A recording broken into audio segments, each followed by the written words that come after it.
সহকর্মীরা আমাদের সাথে যুক্ত হচ্ছেন। শুরুতেই যাচ্ছি কাউসার হোসেন রানার কাছে, তিনি আছেন বরিশালে। রানা।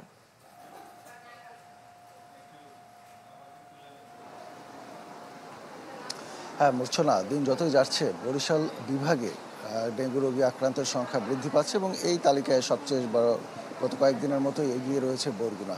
বরিশাল বিভাগে আজও গত 24 ঘন্টায় 126 জন ডেঙ্গুতে আক্রান্ত রোগী ভর্তি হয়েছে এবং এই মুহূর্তে বরিশালের বিভিন্ন হাসপাতালগুলোতে বর্তমানে চিকিৎসাধীন রয়েছে 420 জন এবং গত 24 ঘন্টায় নতুন করে একজনের মৃত্যু ঘটেছে এবং তিনি বরগুনার রোগী। এই নিয়ে বরিশাল বিভাগে 9 জনের মৃত্যু ঘটলো, যার ভিতরে 6 জনই বরগুনার।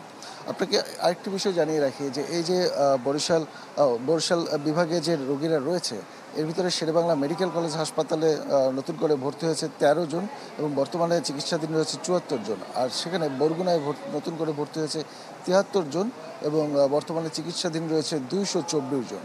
তবে বরগুনার বাইরে বরিশাল মেডিকেলে যে 74 জন ভর্তি রয়েছে তার মধ্যেও অধিকাংশ রোগী কিন্তু বরগুনারই।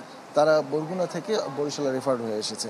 এর বাইরে নতুন করে বলা যায় যে পিরোজপুরে কিন্তু রোগীর সংখ্যা বৃদ্ধি পাচ্ছে। এখন সেখানে 16 জন গত 24 ঘন্টায় ভর্তি হয়েছে এবং বর্তমানে চিকিৎসাধীন অবস্থায় রয়েছে 27 জন। এছাড়া বরগুনার যে সদর এলাকা রোগীর সবচেয়ে বেশি ছিল পৌর এলাকা এবং এর আশপাশের, তার পাশেও কিন্তু নতুন করে যে ইউনিয়নগুলো রয়েছে, উপজেলাগুলো রয়েছে, সেখানে কিন্তু রোগীর সংখ্যা বৃদ্ধি পাচ্ছে।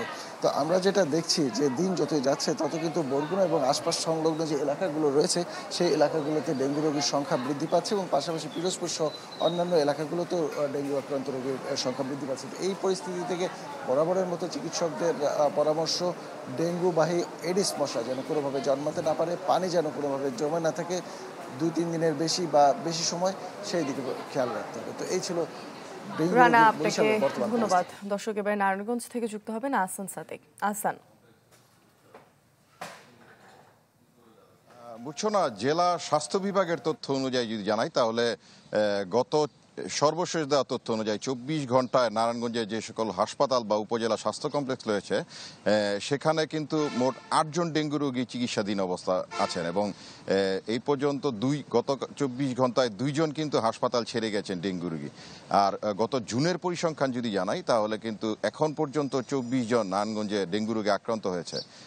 তো যেটি হচ্ছে মূলত ডেঙ্গু প্রাদুর্ভাব বাড়ার পরপরই যে দাবিটি আসে, মূলত মশক নিধনের যে প্রক্রিয়াটি, সেই ব্যাপারে যে সিটি কর্পোরেশন বলি বা জেলা প্রশাসনের পক্ষ থেকে কিছুটা উদাসীনতার চিত্তের অভিযোগ কিন্তু আমরা সাধারণ জনগণের ক্ষেত্রে আমরা দেখেছি এবং তারা একটি দাবি জানাচ্ছেন যেহেতু একটি মশাবাহী রোগ, তো অতি দ্রুত যেন মশক নিধনের যে সিটি কর্পোরেশন বা জেলা প্রশাসনের পক্ষ থেকে যে সকল প্রক্রিয়া রয়েছে সেগুলি কিন্তু দ্রুত কার্যকর করার কিন্তু দাবি জানিয়েছেন। আর চিকিৎসার বিষয়টি হচ্ছে নারায়ণগঞ্জের অন্যতম যে 2টি হাসপাতাল এবং থানা স্বাস্থ্য কমপ্লেক্স রয়েছে সেখানে অন্যতম 2টি হাসপাতালে কিন্তু ডেঙ্গুর যে পুরুষ ওয়ার্ড বা মহিলা ওয়ার্ড সেটিকে কিন্তু 2টি পৃথককরণের মাধ্যমে চিকিৎসা প্রক্রিয়া রয়েছে বলে জেলা স্বাস্থ্য বিভাগ আমাদেরকে জানিয়েছেন। তো মূর্ছনা বলা যায় এই হচ্ছে আসলে সর্বশেষ পরিস্থিতি ছিল নারায়ণগঞ্জ থেকে ডেঙ্গু।